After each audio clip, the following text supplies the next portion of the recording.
Hello friends, this is Varsha. Welcome back to Varsha's academy. कैसे हैं आप सभी? आई होप कि आपकी जो प्रिपरेशन है वो काफ़ी अच्छी चल रही होगी, क्योंकि जो क्लासेस हैं लगभग कंप्लीट ही हो गई हैं। ठीक है, तो बहुत ज़्यादा रिवीजन करते रहिए एंड क्वेश्चन प्रैक्टिस करते रहिए, और इसमें टाइम वेस्ट मत करिए कि एग्ज़ाम कब होगा, एग्ज़ाम कब होगा, क्योंकि ये तो क्लियर हो ही गया है कि आपका एग्ज़ाम होना है। ठीक है, तो बिल्कुल भी टाइम वेस्ट मत करिए, सिर्फ रिवीजन पर ही फोकस करिए। स्टार्ट करते हैं वीडियो। ये एडमिनिस्ट्रेटिव एप्टीट्यूड का प्रैक्टिस सेट 6 है। इससे पहले भी 5 हो चुके हैं, तो उनको ज़रूर देख लीजिएगा। ठीक है, क्वेश्चन नंबर 1 देख लेते हैं कि एक छात्रावास वार्डन छात्रों के बीच प्रौद्योगिकी और सोशल मीडिया के जिम्मेदार उपयोग को कैसे बढ़ावा दे सकता है। जिम्मेदार उपयोग से मतलब ये है कि लिमिट में किसी चीज़ को करना, क्योंकि आप सभी जानते हैं कि जो अति होती है हर काम की, हर चीज़ की, वो बहुत ही गलत होती है। तो ऑप्शन ए है यहाँ पर कि कनेक्टिविटी बनाए रखने के लिए प्रौद्योगिकी और सोशल मीडिया के अत्यधिक उपयोग को प्रोत्साहित करेंगे।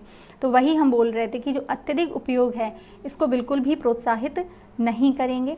छात्रों के बीच प्रौद्योगिकी और सोशल मीडिया के उपयोग से संबंधित मुद्दों को नज़रअंदाज करेंगे, तो नज़रअंदाज भी नहीं करना है।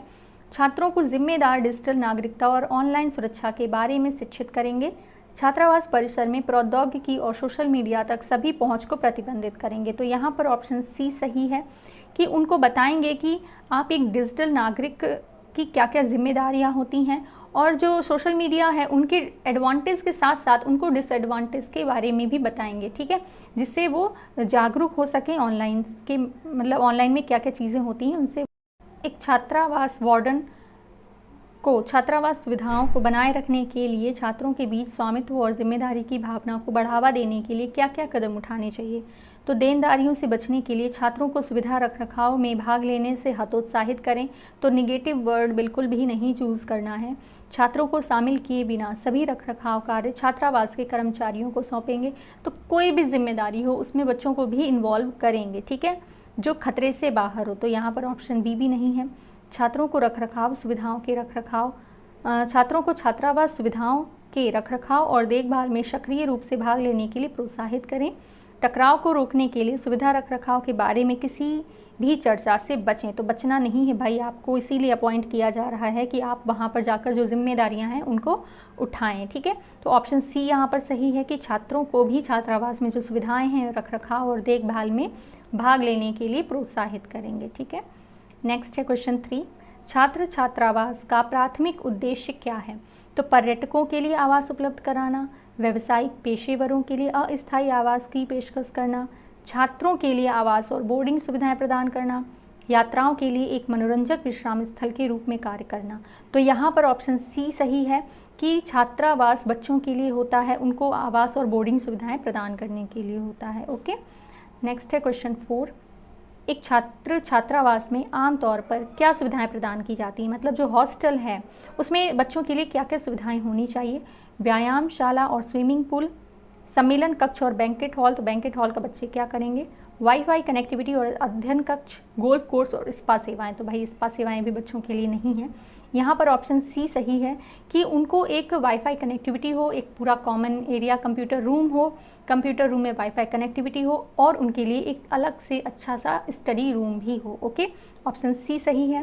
क्वेश्चन 5 देख लेते हैं कि छात्र छात्रावास के कमरे आमतौर पर व्यवसाय के बीच कैसे साझा किए जाएंगे। तो यहाँ व्यवसाय नहीं है, बच्चे हैं। ठीक है, प्रत्येक छात्र को एक निजी कमरा मिलता है, एक निजी कमरा नहीं दिया जाता। 2 छात्र एक कमरा साझा करते हैं, ट्विन शेयरिंग इसको बोलते हैं। 3 या अधिक छात्र एक कमरा साझा करते हैं, एकाधिक साझाकरण। प्रत्येक छात्र को कई कमरों वाला स्वीट मिलता है। तो भाई ऐसा नहीं होता कि उनको स्वीट प्रोवाइड किया जाए। ऑप्शन सी यहाँ पर सही है कि 3 से अधिक बच्चे एक रूम को शेयर करते हैं। ठीक है, नेक्स्ट है क्वेश्चन 6 देखते हैं। निम्नलिखित में से कौन एक अच्छी तरह से प्रबंधित छात्र छात्रावास की एक अनिवार्य विशेषता है। मतलब एक वेल मैनेज्ड हॉस्टल की क्या विशेषता होनी चाहिए। अध्ययन सामग्री और संसाधनों तक सीमित पहुंच। तो सीमित पहुंच कर देंगे तो बच्चे कैसे चीज़ों तक पहुंच कर और सीखेंगे। सख्त कर्फ्यू, बाहरी दुनिया तक पहुंच प्रतिबंधित। तो कुछ भी प्रतिबंधित नहीं करना है। सहायक और मिलनसार छात्रावास कर्मचारी, छात्रावास परिसर में पूर्ण शांति का नियम। तो यहाँ पर ऑप्शन सी सही है कि जो कर्मचारी हैं उनका सहायक और मिलनसार होना बहुत ज़रूरी है, जिससे जो बच्चे हैं वो अपनी प्रॉब्लम्स को शेयर कर पाएँ और कोई भी अगर उनके साथ गलत हो रहा है तो वो बता पाएँ। ओके, क्वेश्चन नंबर 8 देख लेते हैं। छात्रों के छात्रावास प्रबंधन में छात्रावास वार्डन की क्या भूमिका होती है?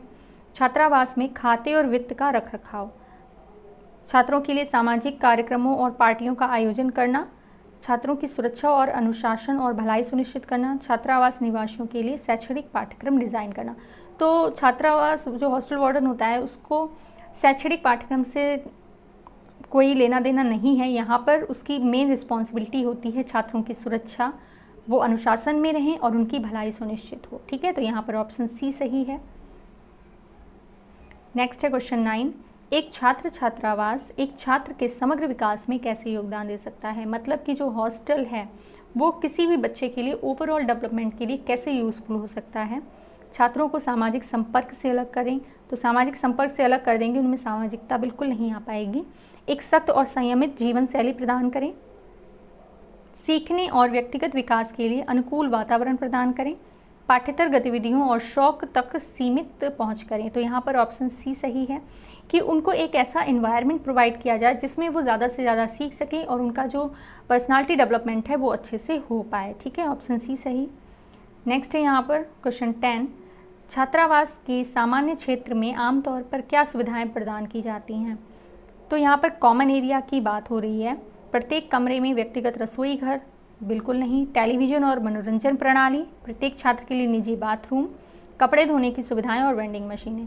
तो यहाँ पर ऑप्शन बी से सही है क्योंकि कॉमन एरिया की बात हो रही है। कॉमन एरिया में टेलीविज़न और मनोरंजन प्रणाली की ही सुविधाएं होनी चाहिए। Okay, question 11। दिशा निर्देशों के अनुसार प्रभावी और पर्यवेक्षण और देखभाल सुनिश्चित करने के लिए छात्रावास की अधिकतम क्षमता क्या होनी चाहिए?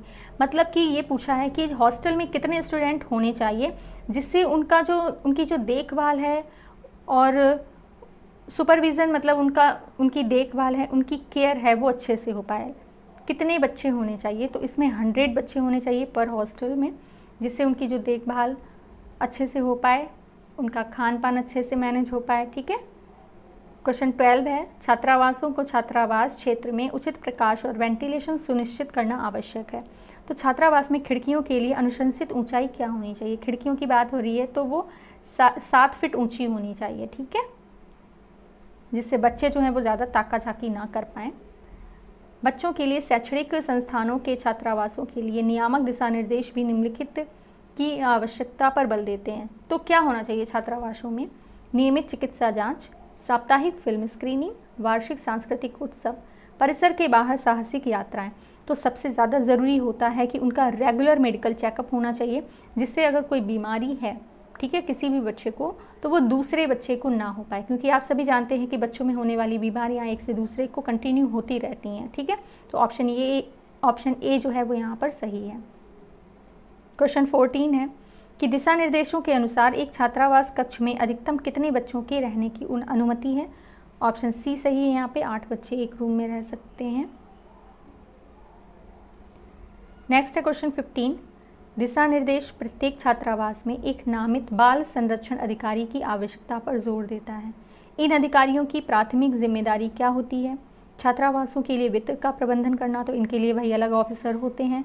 शैक्षणिक कार्यशालाओं का आयोजन करना, बच्चों की सुरक्षा और संरक्षण सुनिश्चित करना, अनुशासनात्मक मामलों को संभालना। तो यहाँ पर ऑप्शन सी सही है कि बाल संरक्षण अधिकारी बच्चों की सुरक्षा और संरक्षण को सुनिश्चित करने के लिए अपॉइंट किया जाता है। ठीक है, क्वेश्चन 16 है कि निम्नलिखित में से कौन सा प्रबंधन प्रक्रिया का एक तत्व नहीं है? तो वो है मूल्य निर्धारण। ओके,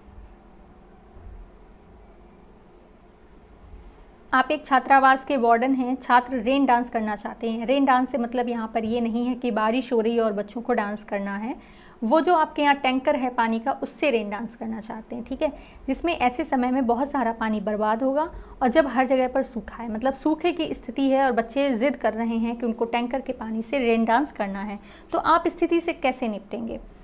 छात्रों से बात करें और उन्हें पानी बर्बाद किए बिना जश्न मनाने के लिए मनाएं। पार्टी की अनुमति दें, क्योंकि अन्यथा छात्र नाखुश होंगे। तो भाई वो खुश हैं नाखुश हैं ये ज़रूरी नहीं है, जो मेन एजेंडा है, ठीक है, वो आपका कवर होना चाहिए। छात्रों को कारण बताए बिना अनुमति देने से इनकार कर देंगे, तो कारण बताना भी ज़रूरी है, नहीं तो छात्र जो है वो विद्रोह की भावना में भर जाते हैं। यदि छात्र पानी के एक टैंकर के लिए भुगतान करने के लिए सहमत हों तो अनुमति दें। तो भाई बच्चे कहाँ से भुगतान करेंगे, इसलिए यहाँ पर ऑप्शन ए सही है कि छात्रों से बात करें और उन्हें पानी बर्बाद किए बिना जश्न मनाने के लिए मनाएं। ठीक है, नेक्स्ट है स्टाफिंग फंक्शन में प्रबंधकों का निम्नलिखित में से कौन सा समूह शामिल है। मतलब स्टाफ का कोई फंक्शन हो रहा है तो उसमें कौन कौन लोग हैं जो शामिल होंगे। केवल शीर्ष प्रबंधक, केवल मानव संसाधन प्रबंधक, केवल मध्य प्रबंधक या सभी प्रबंधक। तो जब स्टाफ का फंक्शन है तो वहाँ पर हर तरह के जो मैनेजर हैं, स्टाफ हैं, वो सभी शामिल होंगे। ठीक है, क्वेश्चन 19 है प्राथमिक चिकित्सा के संदर्भ में ABC का पूर्ण रूप क्या है। तो हिंदी वाले स्टूडेंट्स यहाँ देख लें कि फर्स्ट एड टर्म में आपको ABC की फुल फॉर्म बतानी है। तो airway breathing circulation, airway breathing cardio, airway breathing care, airway breathing check. तो यहाँ पर ऑप्शन ए सही है। ABC की फुल फॉर्म है airway breathing circulation. Okay, next है ऑप्शन क्वेश्चन 20 मानक संचालन प्रक्रियाएं क्यों महत्वपूर्ण हैं। प्रमुख प्रक्रियाओं का लगातार निष्पादन, यहाँ पर PF नहीं है, जब आपको PDF दी जाएगी तो वहाँ पर ठीक कर देंगे। श्रम के विकास के लिए आवश्यक है कि सभी प्रमुख प्रक्रियाओं को लिखा जाए। प्रक्रियाओं को केवल तभी सुधारा जा सकता है जब उन्हें लिखा जाए। तो यहाँ पर ऑप्शन ए जो है वो सही है। ठीक है, तो ये आपके 20 क्वेश्चंस थे।